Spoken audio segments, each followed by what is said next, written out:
ಕೃಷ್ಣ ಶಾಪ ಕೊಟ್ಟಾಗ ಆತನಿಗೆ ಬೇರೆ ದಾರಿನೇ ಇಲ್ಲ. ಅಶ್ವತ್ಥಾಮ ಹೇಳ್ತಾನೆ, ಕೃಷ್ಣ ಹೇಳಿದ್ದು ನೀವು ಹೇಳಿದ್ದು ಎಲ್ಲವೂ ಸತ್ಯವಾಗತ್ತೆ. ನನ್ನದೊಂದು ಕೋರಿಕೆ ಅಂದರೆ ನಾನು ಸದಾ ನಿಮ್ಮ ಜೊತೆಗೆ ಇರ್ತೀನಿ ಅಂತ ಹೇಳ್ತಾನೆ ಅಶ್ವತ್ಥಾಮ ವ್ಯಾಸರಿಗೆ.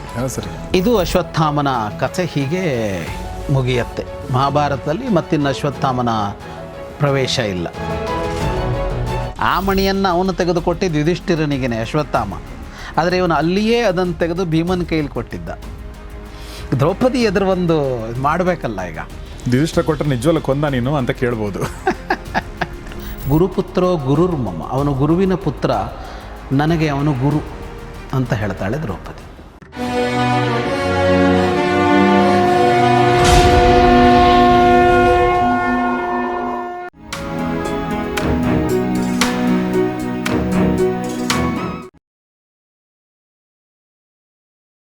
ಸ್ನೇಹಿತರೆ ನಮಸ್ಕಾರ. ಗೌರಿ ಶಕ್ಕಿ ಸ್ಟುಡಿಯೋದ ವಿಶೇಷ ಸರಣಿ ಸಂದರ್ಶನ ಕಾರ್ಯಕ್ರಮ ಮಹಾಭಾರತ ರಹಸ್ಯಗಳು. ನಿಮಗೆ ಆತ್ಮೀಯ ಸ್ವಾಗತ. ನಾನು ಗೌರಿ ಶಕ್ಕಿ. ನಮ್ಮ ಜೊತೆಗಿದ್ದಾರೆ ವಿದ್ವಾನ್ ಜಗದೀಶ್ ಶರ್ಮಾ ಸಂಪ ಸರ್ ಕಾರ್ಯಕ್ರಮಕ್ಕೆ ಸ್ವಾಗತ. ನಮಸ್ಕಾರ. ನಮಸ್ತೆ. ಸೊ ನಾವು ಮಹಾಭಾರತದ ಕೊನೆಯ ಘಟ್ಟದಲ್ಲಿದ್ದೀವಿ. ಇದಕ್ಕೆ ಏನು ಹೆಸರಿಡಬೇಕಂತನೂ ಗೊತ್ತಿಲ್ಲ, ಆ ಥರದೊಂದು ಘಟ್ಟ ಇದು. ಆ ಮಹಾಭಾರತ ಯುದ್ಧ ಮುಗಿದಿದೆ, ಒಂದು ಸಣ್ಣ ಪ್ರತಿಕೃತಿ ಅಂತಾರಲ್ಲ, ಆ ಥರ ಮತ್ತೊಂದು ಶುರುವಾಗಿದೆ. ಅಷ್ಟೇ ಭೀಕರ, ಅಷ್ಟೇ ಘೋರ, ಅಷ್ಟೇ ಇಂಟೆನ್ಸ್, ಆದರೆ ಚಿಕ್ಕದು ಅಂಥದ್ದು ಅನಿಸುತ್ತೆ. ಸೊ ಕೃಷ್ಣನ ಶಾಪ ಬಗ್ಗೆ ನಾವು ಕೇಳಿದ್ವಿ ಸರ್. ಆತ ಹೇಳಿದ್ದನ್ನು ಕೇಳಿದ್ವಿ. ಅದೇ ಶಾಪನ, ಆತ ಕೊಟ್ಟನ ಶಾಪನ, ಅಥವಾ ಆತ ಹೇಳ್ತಾ ಇದ್ದಾನೆ? ಇಲ್ಲ, ಶಾಪ ಕೊಟ್ಟ ಕೃಷ್ಣ. ಓಕೆ, ಕೃಷ್ಣ ಶಾಪ ಕೊಟ್ಟ. ಕೃಷ್ಣ ಶಾಪ ಕೊಟ್ಟು ಕೂಡಲೇ ವ್ಯಾಸರು ಮಾತಾಡ್ತಾರೆ. ಈ ವ್ಯಾಸರು ಸಮಾಧಾನವಾಗಿದ್ದರು, ಸಮಾಧಾನ ಮಾಡಿದರು. ವ್ಯಾಸರು ಕೂಡ ಸಿಟ್ಟಾಗಿದ್ದಾರೆ. ಈಗ ಯಸ್ಮಾದನಾದೃತ್ಯ ಕೃತಂತ್ವಯಾಸ್ಮಾನ್ ಕರ್ಮದಾರುಣಂ ಬ್ರಾಹ್ಮಣಸ್ಯ ಸತಶ್ಚೈವ ಯಸ್ಮಾತ್ತೇ ವೃತ್ತಮೀದೃಶಂ ತಸ್ಮಾದ್ಯದ್ಯವಕೀ ಪುತ್ರ ಉಕ್ತವಾನುತ್ತಮಂ ವಚಃ ಅಸಂಶಯಂತೆ ತದ್ಭಾವಿ ಕ್ಷುದ್ರ ಕರ್ಮನ್ ವ್ರಜಾಶ್ವಿತಃ. ಅವರು ಹೇಳ್ತಾರೆ, ಇಷ್ಟು ಜನ ನಾವೆಲ್ಲ ಇದ್ದಾಗ ನಮ್ಮೆಲ್ಲರನ್ನೂ ಅಸಡ್ಡೆ ಮಾಡಿ, ಅಂದರೆ ನಮ್ಮ ಜೊತೆಗೊಂದು ಮಾತಾಡದೆ, ಕೇಳದೆ, ಹೇಳದೆ ನೀನು ಮಾಡಿರೋದು ಭೀಕರವಾದ ಕೃತ್ಯ. ಒಬ್ಬ ಬ್ರಾಹ್ಮಣನಾಗಿ, ಒಬ್ಬ ಸಜ್ಜನನಾಗಿ ನೀನು ಹೀಗೆ ವರ್ತಿಸಬಾರದಿತ್ತು ಅಂತ, ನೀನು ಹೀಗೆ ಯೋಚಿಸಬಾರದಾಗಿತ್ತು ಅಂತ. ಬ್ರಾಹ್ಮಣ ಅಂದರೆ ಬ್ರಹ್ಮಜ್ಞಾನಿ ಎನ್ನುವ ಅರ್ಥದಲ್ಲಿ. ದ್ರೋಣರು ಬ್ರಹ್ಮಜ್ಞಾನಿಗಳು, ಅವನು ಕೂಡ ಅದರ ಅರಿವಿರುವವನು ಅಂತ. ಅಂದರೆ ಬ್ರಹ್ಮಜ್ಞಾನ ಅಂದರೆ ಒಟ್ಟು ಸೃಷ್ಟಿಯ ಅರಿವು ಇರುವವನು ಅಂತ. ಸೃಷ್ಟಿಯ ಹಿನ್ನೆಲೆ, ಮುನ್ನೆಲೆ, ಭಗವಂತ, ಇದೆಲ್ಲದರ ಬಗ್ಗೆ ಗೊತ್ತಿರುವವನಾಗಿ, ಅಂದರೆ ವಿವೇಕಿಯಾಗಿ ಅಂತ. ವಿವೇಕಿಯಾಗಿದ್ದವನಾಗಿ, ಬ್ರಹ್ಮಜ್ಞಾನಿಯಾಗಿದ್ದವನಾಗಿ ಇಂಥ ಕೆಲಸ ನೀನು ಮಾಡಬಾರದಾಗಿತ್ತು. ಆದರೂ ಹೀಗೆ ಮಾಡಿರೋದ್ರಿಂದ ಕೃಷ್ಣ ಏನನ್ನ ಹೇಳಿದಾನೋ ಅದು ಹಾಗೆಯೇ ಆಗತ್ತೆ. ಅಸಂಶಯಂತೆ ತದ್ಭಾವಿ, ಸಂಶಯವೇ ಇಲ್ಲ, ಅದು ಹಾಗೆಯೇ ಆಗತ್ತೆ. ಕ್ಷುದ್ರ ಕರ್ಮನ್ ವ್ರಜಾಶ್ವಿತಃ, ಕ್ಷುದ್ರ ಕರ್ಮ ನೀನು, ಅಂದರೆ ಕ್ಷುದ್ರವಾದ ಕೃತ್ಯವನ್ನು ಮಾಡಿದವನು ಹೊರಟು ಹೋಗು ಇಲ್ಲಿಂದ ಅಂತ ಹೇಳ್ತಾರೆ ವ್ಯಾಸರು.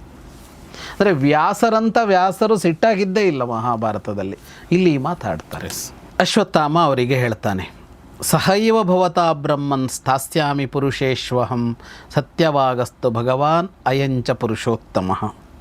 ಅಶ್ವತ್ಥಾಮ ಹೇಳ್ತಾನೆ, ಕೃಷ್ಣ ಹೇಳಿದ್ದು ನೀವು ಹೇಳಿದ್ದು ಎಲ್ಲವೂ ಸತ್ಯವಾಗತ್ತೆ.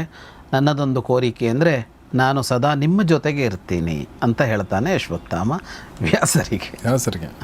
ನಿಮ್ಮ ಜೊತೆಗೇ ಇರ್ತೀನಿ, ಸಹೈವ ಭವತಾ ಬ್ರಹ್ಮನ್ ಅಂತ ಹೇಳ್ತಾನೆ. ಹೀಗೆ ಹೇಳಿದ ಅವನು ಮಣಿಯನ್ನು ತೆಗೆದು ಪಾಂಡವರಿಗೆ ಕೊಡ್ತಾನೆ. ಅಲ್ಲಿಂದ ಹೊರಟು ಹೋಗ್ತಾನೆ. ಜಗಾಮ ಯಮುನಾಸ್ತೇಷಾಂ ಸರ್ವೇಷಾಂ ಪಶ್ಯತಾಂ ವನಂ. ಎಲ್ಲರೂ ನೋಡ್ತಾ ಇರುವಾಗ ಅವನು ವಿಮನಾಹ ಅಂತ ಮನಸ್ಸು ಕುಂದಿರತ್ತೆ.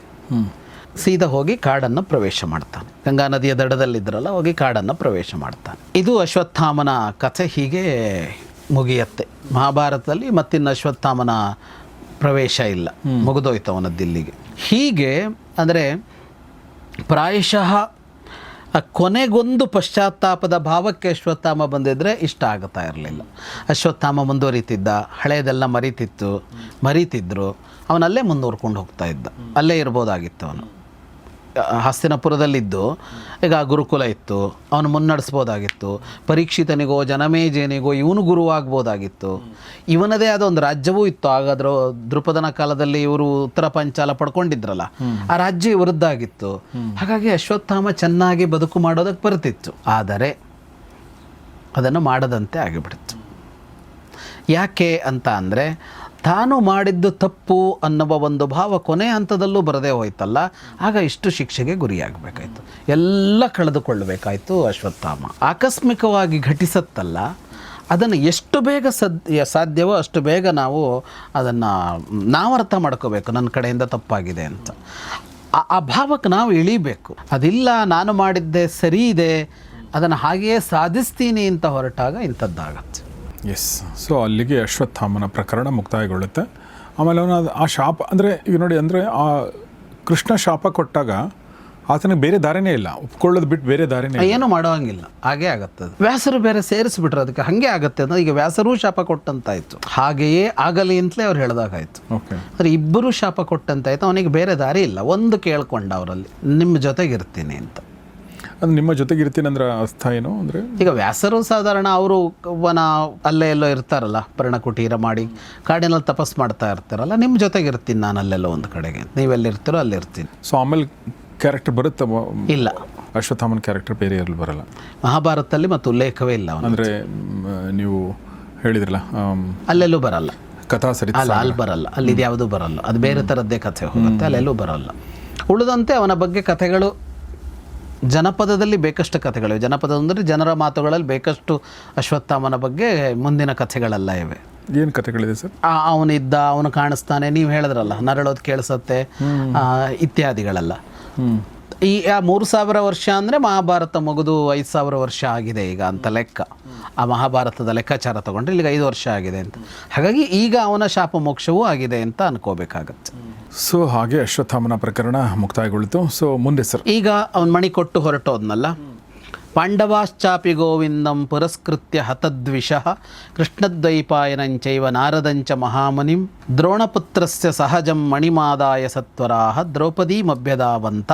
ಈಗ ಪಾಂಡವರು ಅಲ್ಲಿಂದ ಹೊರಡ್ತಾರೆ. ಈಗ ಅವರಿಗೆ ಅಲ್ಲಿ ದ್ರೌಪದಿ ಪ್ರಾಯೋಪವೇಶಕ್ಕೆ ಕುಳಿತಿದ್ದಾಳಲ್ಲ, ಉಪವಾಸ ಕುಳಿತಿದ್ದಾಳಲ್ಲ, ಅಲ್ಲಿಗೆ ಹೊರಡ್ತಾರೆ. ಅವ್ರ ಜೊತೆಗೆ ವ್ಯಾಸರು ನಾರದರು ಕೂಡ ಬರ್ತಾರೆ. ಇವರಿಷ್ಟು ಜನ ಅಲ್ಲಿಗೆ ಹೋಗ್ತಾರೆ, ಶಿಬಿರಕ್ಕೆ ಹಿಂದಿರುಗ್ತಾರೆ. ಶಿಬಿರದಲ್ಲೇ ಇರ್ತಾಳಲ್ಲ ಅವಳು. ದ್ರೌಪದಿಯಲ್ಲಿ ಕುಳಿತಿರ್ತಾಳೆ. ನಿರಾನಂದಾಂ ದುಃಖ ಶೋಕ ಸಮನ್ವಿತಾಂ, ಅಂದರೆ ಯಾವ ಇದೂ ಇಲ್ಲದೆ, ಗೆಲುವು ಆಗಿದೆಯಲ್ಲ ಆ ಯಾವ ಇದೂ ಇಲ್ಲ ಅವಳಲ್ಲಿ ಅನ್ನೋ ಥರ ದುಃಖದಲ್ಲಿ ಮುಳುಗಿ ಕುಳಿತಿರ್ತಾಳೆ. ಇವರು ಹೋಗಿ ಅವಳ ಸುತ್ತ ಕುತ್ಕೋತಾರೆ. ಪರಿವಾರ್ಯ ವ್ಯತಿಷ್ಠಂತ ಯುಧಿಷ್ಠಿರ ಭೀಮನಿಗೆ ಹೇಳ್ತಾನೆ ಅಂದರೆ ಸನ್ನೆ ಮಾಡ್ತಾನೆ ಅನ್ನೋ ಥರದಲ್ಲಿ ಅವನು ಆ ಮಣಿಯನ್ನು ತೆಗೆದು ಒಳಗೆ ಕೊಡ್ತಾನೆ. ಈಗ ಸಮಸ್ಯೆ ಏನಿದೆ ಅಂದರೆ, ಈಗ ಸುಲಭ ಇಲ್ಲ. ಅಶ್ವತ್ಥಾಮನನ್ನು ಕೊಂದು ಬಂದರೆ ಮಾತ್ರ ಪ್ರಾಯೋಪವೇಶ ಬಿಡ್ತೀನಿ ಅಂತ ಹೇಳಿದಾಳೆ ದ್ರೌಪದಿ. ಅಂದರೆ ನೀವು ಅದಕ್ಕೆ ನಾವು ಮಾತಾಡ್ಕೊಂಡಲ್ಲ, ಮಹಾಭಾರತದಲ್ಲಿ ಒಂದು ಮುಗಿತು ಅನ್ನೋ ಥರ ಕಾಣಿಸೋಲ್ಲ ಅಂತ. ಈಗಿರುವ ಸಮಸ್ಯೆ ಇಲ್ಲ, ಅವನನ್ನು ಕೊಲ್ಲಲೇಬೇಕಿತ್ತು ಅಂತ ಕೂತ್ರೆ ಏನು ಮಾಡಬೇಕು? ಆಮೇಲೆ ಹೆಣ್ಮಕ್ಳು ಹಂಗೆ ಹೇಳೋ ಸಾಧ್ಯತೆ ಜಾಸ್ತಿ ಇದೆ. ಯಾಕೆ ಹಂಗೆ ಬಂದ್ರಿ, ಹೋಗಿ ಕೊಂದು ಬನ್ನಿ ಅಂತ ಕೂತ್ರೆ ವಾಪಸ್ ಹೋಗಿ ಆ ದ್ವೇಷ ಎತ್ತೋಕ್ಕಾಗಲ್ಲ. ಮತ್ತು ಇವ್ರು ಯಾರಿಗೂ ಇರಲೂ ಇಲ್ಲ. ಅದು ಭೀಮನಿಗೆ ಒಂದು ಸಿಟ್ಟಿತ್ತು ಅವಳು ಹೇಳಿದ್ದಕ್ಕಾಗಿಬಿಟ್ರೆ. ಆಮೇಲೆ ಭೀಮನು ಅದನ್ನು ಮುಂದುವರಿಸಲಿಲ್ಲ. ಭೀಮ ಏನೂ ಮಾಡಲೇ ಇಲ್ವಲ್ಲ. ಭೀಮ ಬಿಲ್ ಹಿಡ್ಕೊಂಡಿದ್ದಷ್ಟೇ, ಅಷ್ಟರೊಳಗೆ ಎಲ್ಲ ನಡೆದಿದೆ. ಆಮೇಲೆ ಭೀಮ ಪ್ರೇಕ್ಷಕ ಅಲ್ಲಿ. ಹೌದು ಹೌದು. ಅವನು ಒಂದು ಮಾತು ತಡ್ರಿ ನಾನು ದ್ರೌಪದಿಗೆ ಹೇಳಿದ್ದೀನಿ, ಒಂದು ಬಾಣ ಬಿಟ್ಕೋತೀನಿ ಅಂತ ಹೇಳಲಿಲ್ಲ. ಹಾಗಾಗಿ ಈಗ ಇಲ್ಲಿರೋ ಯಾರೂ ಅವನನ್ನು ಸಮ್ಮರಿಸುವ ಯೋಚನೆಯಲ್ಲಿಲ್ಲ. ಈ ಎಷ್ಟು ಚೆನ್ನಾಗಿದೆ ನೋಡಿ ನಿರ್ವಹಿಸುವ ವಿಧಾನ. ಮಡಿ ತೆಗೆದು ಇವನೇ ಕೊಡ್ಬೋದಲ್ವಾ? ಭೀಮನ ಹತ್ರ ಕೊಟ್ಟಿದ್ದ ಅಂದರೆ ಬರುವಾಗಲೇ ಆ ಮಣಿ ತೆಗೆದು ಭೀಮನ ಹತ್ರ ಕೊಟ್ಟಿದ್ದ ಅಂತ ಅರ್ಥ. ಆ ಮಣಿಯನ್ನು ಅವನು ತೆಗೆದು ಕೊಟ್ಟಿದ್ದು ಯುಧಿಷ್ಠಿರನಿಗೆ ಅಶ್ವತ್ಥಾಮ. ಆದರೆ ಇವನು ಅಲ್ಲಿಯೇ ಅದನ್ನು ತೆಗೆದು ಭೀಮನ ಕೈಲಿ ಕೊಟ್ಟಿದ್ದ. ದ್ರೌಪದಿ ಎದುರು ಒಂದು ಮಾಡಬೇಕಲ್ಲ ಈಗ. ಆಮೇಲೆ ದ್ರೌಪದಿಗೆ ಭೀಮ ಕೊಟ್ಟರೆ ಭೀಮನ ಮೇಲೆ ಅವಳಿಗೆ ಬೇರೆಯವ್ರಿಗಿಂತ ಜಾಸ್ತಿ ನಂಬಿಕೆ. ಹೌದು. ಯುಧಿಷ್ಠಿರ ಕೊಟ್ಟರೆ ನಿಜವಲ್ಲ ಕೊಂದ ನೀನು ಅಂತ ಕೇಳ್ಬೋದು. ಭೀಮ ಕೊಟ್ಟು ಅವಳಿಗೆ ಹೇಳ್ತಾನೆ, ಅವನೇ ಮಾತಾಡ್ತಾನೆ ನೀವು ಹೇಳ್ದಂಗೆನೆ. ಅಯಂ ಭದ್ರೇ ತವ ಮಣಿ ಪುತ್ರ ಹಂತ ಜಿತಸ್ಸತೆ ಉತ್ತಿಷ್ಟ ಶೋಕ ಮುತ್ಸೃಜ್ಯ ಕ್ಷತ್ರಧರ್ಮ ಮನುಸ್ಮರ. ಮಣಿ ಇದು ತಗೋ, ನಿನ್ನ ಮಕ್ಕಳನ್ನು ಕೊಂದವನನ್ನು ಗೆದ್ದಿದ್ದೇವೆ ಅಂತ ಹೇಳ್ತಾನೆ. ಜಿತಸ್ಸತೆ ಅಂತ ಹೇಳ್ತಾನೆ, ಗೆದ್ದಿದ್ದೇವೆ ಅಂತ. ಹಾಗಾಗಿ ಈ ಶೋಕ ಬಿಡು, ಏಳು, ಕ್ಷತ್ರಧರ್ಮವನ್ನು ನೆನಪು ಮಾಡ್ಕೊ ಅಂತ ಹೇಳ್ತಾನೆ. ಕ್ಷತ್ರಿಯರ ಧರ್ಮ ನೆನಪು ಮಾಡ್ಕೊ ಅಂತ.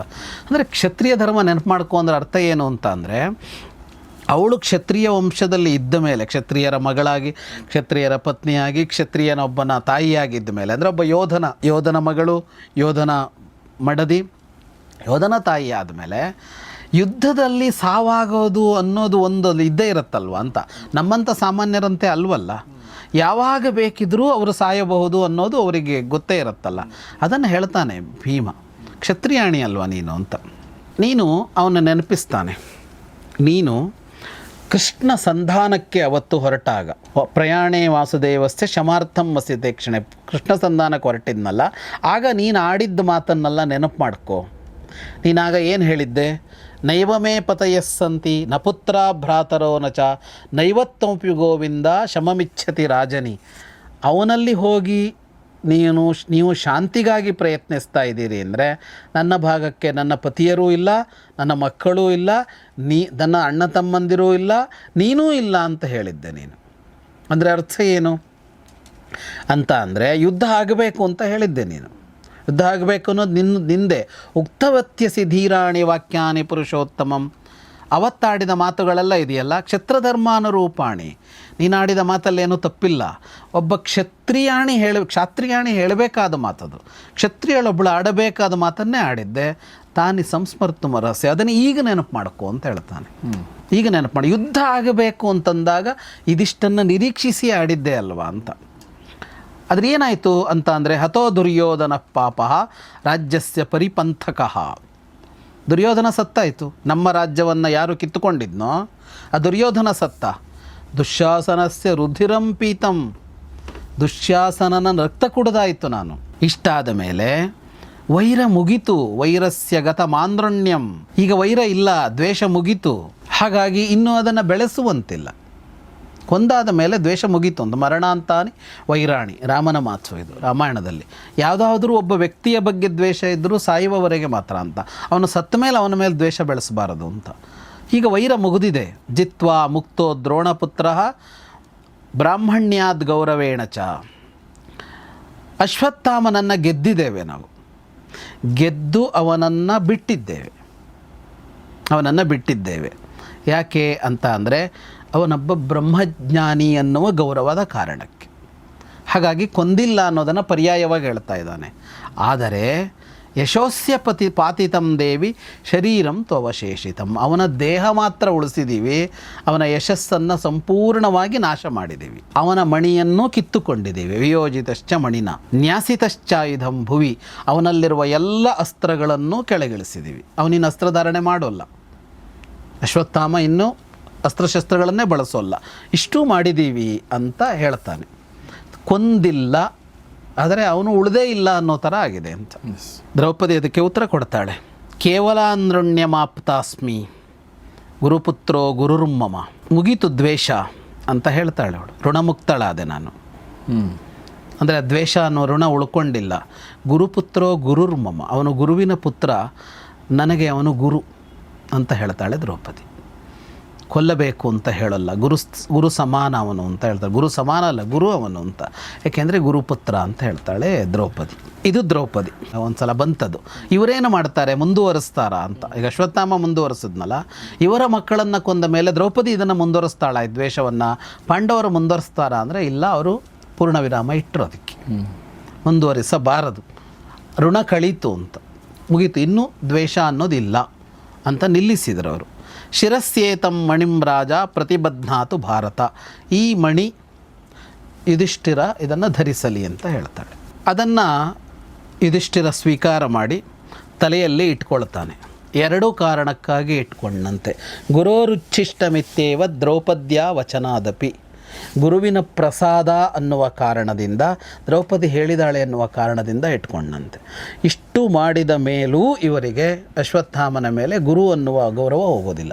ಗುರುಪುತ್ರ ಇವರಿಗೇನು ಕಲಿಸಿಲ್ಲ ಅವನು, ಗುರುಪುತ್ರ. ಆದರೆ ಗುರು ಅನ್ನುವ ಭಾವ ಹಾಗೆಯೇ ಇದೆ ಅಂತ. ಹಾಗಾಗಿ ಅಶ್ವತ್ಥಾಮ ಎಂಥ ಅಪರಾಧಿ ಆಗಿಬಿಡ್ತಾನೆ ಅಂದರೆ, ಇಷ್ಟು ಮಾಡಿದ ಮೇಲೂ ದ್ವೇಷಿಸದವರಲ್ವ ಅವರು ನಿನ್ನನ್ನು ಅಂತ. ದ್ರೌಪದಿ ಕೂಡ ದ್ವೇಷಿಸೋಲ್ಲ. ಇವರಿಗಾದರೂ ಗುರುಪುತ್ರ ಏನೋ ಇರ್ಬೋದು, ಅವಳಿಗೇನಾಗಬೇಕಾಗಿದೆ? ಅವಳಿಗೇನೂ ಅಲ್ವಲ್ಲ. ಆದರೆ ಆ ಭಾವ ಅವರಲ್ಲಿ ಇಷ್ಟೆಲ್ಲ ಮಾಡಿದ ಮೇಲೂ ಅವರುಗಳ ಬಗ್ಗೆ ಅದೇ ಭಾವ ಇದೆ. ಇಷ್ಟು ಹೇಳಿ ದ್ರೌಪದಿ ಎದ್ದು ನಿಲ್ತಾಳೆ. ಅಂದರೆ ಅವಳು ಪ್ರಾಯೋಪವೇಶ ಬಿಡ್ತಾಳೆ. ಕೂತಿದ್ಲಲ್ಲ, ಎದ್ದು ನಿಲ್ತಾಳೆ. ಸೊ ಅಲ್ಲಿಗೆ ಅಶ್ವತ್ಥಾಮ ಪ್ರಕರಣ ಮುಕ್ತಾಯಗೊಂಡಿದೆ.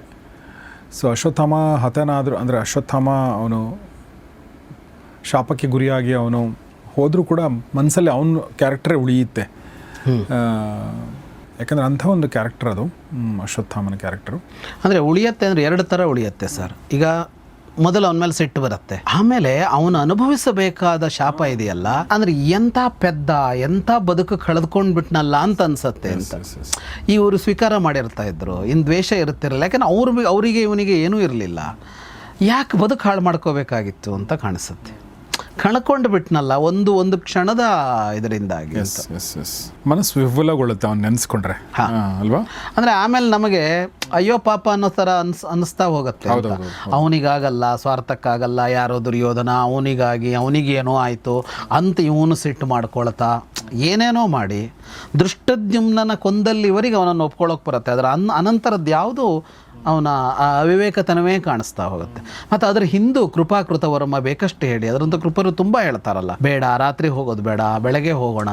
ಅಲ್ಲೆಲ್ಲ ನೋಡಿದಾಗ ಒಂದು ಶಕ್ತಿ ಸಾಮರ್ಥ್ಯ ಎರಡು ಇದ್ದು ವಿವೇಕ ಸಮಯದಲ್ಲಿ ಕೈ ಕೊಟ್ಟರೆ ಏನಾಗುತ್ತೆ ಅಂತ. ಹಾಗಂತ ಪೂರ್ಣ ಅವಿವೇಕಿ ಅಲ್ಲ, ಪದೇ ಪದೇ ಅವನ ಬಗ್ಗೆ ಗೌರವದ ಮಾತೇ ಬರುತ್ತೆ. ಬ್ರಹ್ಮಜ್ಞಾನಿ ಅನ್ನೋಷ್ಟು ಮಾತುಗಳು ಬರುತ್ತೆ ಅವನ ಬಗ್ಗೆ. ಹಾಗಾಗಿ ನೀವು ಹೇಳಿದಾಗ ನಿಜವಾಗೂ ಅಯ್ಯೋ ಅಂತ ಅನಿಸೋ ಥರ ಆಗ್ಬಿಡುತ್ತೆ ಇದು. ಓಕೆ, ಎಲ್ಲಿ ಒಂದು ಸಮಾಧಾನದ ಇದು ಸಿಗತ್ತೆ ಅಂದರೆ, ಅವನು ವ್ಯಾಸರಲ್ಲಿ ನಿಮ್ಮ ಜೊತೆಗಿರ್ತೀನಿ ಅಂತ ಕೇಳಿಕೊಂಡಾಗ ಅವರಲ್ಲ ಹೌದು ಎರಡೂ ಹೇಳಲಿಲ್ವಲ್ಲ, ಅದಕ್ಕೆ ಒಪ್ಪಿಗೆ ಇದೆ ಅಂತ ಅರ್ಥ ಮೌನ ಅಂತ ಅನ್ನೋದು. ವ್ಯಾಸರು ಅಂದರೆ ಅವರು ಪರಮ ಕರುಣಾಳುಗಳು, ಅವ್ರ ಜೊತೆಗಿದ್ದರೆ ಅದೊಂದು ತುಂಬ ಸಾಂತ್ವನ ಕೊಡುತ್ತೆ ಅದು. ಈಗ ಅವನ ತಂದೆ ಸತ್ತೋಗಿದ್ದಾರೆ, ತಾಯಿ ಇದ್ದಾರೆ, ಆದರೆ ಇವನ ತಾಯಿ ಹತ್ರ ಹೋಗೋ ಪರಿಸ್ಥಿತಿಯಲ್ಲೇ ಇಲ್ವಲ್ಲ, ಇವ್ನು ಕಾಡಲ್ಲಿ ಹೋಗೋ ಥರ ಆಗೋಯ್ತಲ್ಲ. ಆಗ ಅವನಿಗೊಂದು ಬೇಕಲ್ಲ ಅದನ್ನು ವ್ಯಾಸರು ಕೊಟ್ಟಿರ್ತಾರೆ ಅಂತ ಅಂದುಕೊಂಡು ಸಮಾಧಾನ ಪಡ್ಕೊಳ್ಳೋತಾರೆ. ಬ್ರಹ್ಮಚಾರಿನ ಅವನು ಮದುವೆ ಆಗಿರಲ್ಲ, ಇಲ್ಲ ಮದುವೆ ಆಗಿರೋಲ್ಲ, ಅವನು ಹಾಗೆ ಮುಂದುವರಿತಾನೆ. ಸೊ ಈ ಥರದೊಂದು ಮಹಾಭಾರತದಲ್ಲಿ ಅತ್ಯಂತ ವಿಶಿಷ್ಟ ಕ್ಯಾರೆಕ್ಟರ್ ಅದು ಅಲ್ವಾ. ಸೊ ಅಷ್ಟು ಹೇಳ್ತಾ ಇವತ್ತಿನ ಈ ಎಪಿಸೋಡ್ನ ನಾನು ಮುಗಿಸ್ತಾ ಇದ್ದೀನಿ. ಮುಂದಿನ ಭಾಗದಲ್ಲಿ ಮತ್ತಷ್ಟು ವಿಚಾರಗಳನ್ನ ನೋಡೋಣ. ಸೊ ಇದೆಲ್ಲವನ್ನು ಹೇಳ್ತಿರುವಂಥ ವಿದ್ವಾನ್ ಜಗದೀಶ್ ಶರ್ಮಾ ಸಂಪಾ ಸರ್ಗೆ ನಿಮ್ಮೆಲ್ಲರ ಪರವಾಗಿ ನಾನು ಧನ್ಯವಾದಗಳು ಹೇಳ್ತೀನಿ sir. Thank you very much. So ಸ್ನೇಹಿತರೆ, ನಿಮ್ಮ ಅನಿಸಿಕೆಗಳಿಗೆ ಸ್ವಾಗತ. ನೋಡ್ತಾರೆ ಗೌರಿ ಶಕ್ತಿ ಸ್ಟುಡಿಯೋ, ನೋಡ್ತಾರೆ ಮಹಾಭಾರತ ರಹಸ್ಯಗಳು, ದ ಸೀಕ್ರೆಟ್ಸ್ ಆಫ್ ಮಹಾಭಾರತ. ನಮಸ್ಕಾರ.